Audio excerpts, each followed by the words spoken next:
What is important when buying a boat? Here I've got a few tips for you. First of all, when you arrive, have a general overview of the boat. After that, start going into looking into details. For example, over here, here's a scratch. It's probably quite easy to fix because this is a steel boat. If it is a polyester boat, start looking around for small cracks around fittings. Small spots of rust is actually an indication that there might be more problems with the boat. Have a good look at the teak deck as well. Here you can see that the rubber is dried out, and as well that the general condition of the teak is in very bad shape. Of course, it's not only looking the outside of the boat, the quite obvious thing. Especially if you don't use a surveyor, make sure that the boat gets lifted out of the water, because underneath the waterline there might be a lot of things being hidden. There's appearing some bubbles in the hull, which can mean that there is osmosis, and it means an expensive repair job. Another point you should check is a rudder, either on a sailing boat but as well on a motorboat. For example, on this sailing boat I should give it a good shake, and I can feel straight away that the bottom bearing has worn out. Check as well that all the zinc notes are in real good shape, like this one is really bad. If zinc notes are worn out like this one, it might be an indication that there's actually problems with the hull. Once you're inside of the boat, of course one of the first things you should check is just the general impression of the varnish work, if it is all in good shape. Let the water run for quite a while. Not only it gives an indication what the quality of the water is, because if it is smelly and old then you can feel it straight away, but as well it gives an indication if the sink is blocked. And if you really daredevil, taste the water.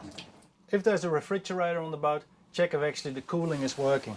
And have a good look inside if there's no fungus and terrible smells inside of it. When it is a sailing boat, check as well the keel bolts if there are no leaks and no corrosion.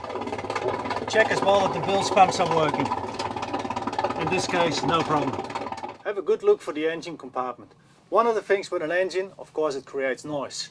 Check that the insulation is really good. One of the first things, of course, when you need is when you leave the harbour is starting the engine. Go downstairs and actually hear if the engine starts immediately. Once you've started the motor, make sure there aren't any vibrations on board. Make sure that the throttle is responding accordingly what you are doing. So if you go forward, the boat is moving forward. If you go backwards, that the boat is responding to that. Of course, one of the first things what you have to do on the sailing boat is hoisting the sails. Unfurling the jib, and like as you see, this is going really smoothly. That's an important thing, because that just means that everything has been working and the owner has been looking after his boat. This boat is having an autopilot, so just assure it, push the button, and here we go.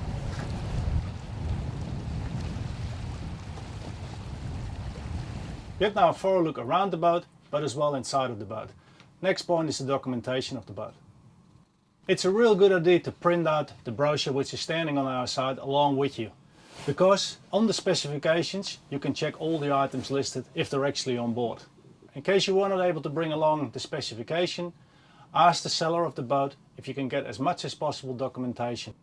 Nowadays most shipyards provide an owner's manual. Make sure as a buyer that you can just have a look through it, because the owner's manual provides a lot of details. Most likely you're buying the boat as a private person, so it's really valuable for you to know if value added tax has been paid on the boat. Ask the seller of the boat if he can prove documentation of value added tax being paid. In case the seller hasn't brought along the bill of sale or the sales contract, just ask him to fax it or send a copy by mail. But if you actually got to buy the boat, make sure you get the real copy in your hands.